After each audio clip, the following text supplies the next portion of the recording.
Hii ni mashine ya kufulia iliyotengenezwa kienyeji. Ni ya kudumu sana na inaweza kustahimili matumizi ya muda mrefu. Kimsingi, sehemu ya pekee inayoweza kuharibika ni mfumo wa umeme.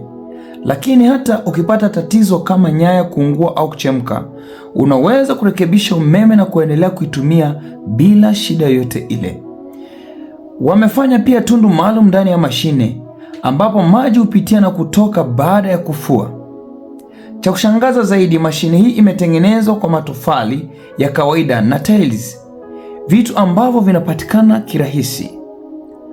Kama unavyoona sasa, wameweka kifaa cha kuzungusha ndani ya mashine ya kufulia kinachosaidia kusokota na kusafisha nguo vizuri. Kwa kweli huu ni ubunifu wa hali ya juu, ni rahisi na wa gharama nafuu. Kama umeipenda video hii, hakikisha unanifollow kwa ajili ya video nyingine nyingi. Wow.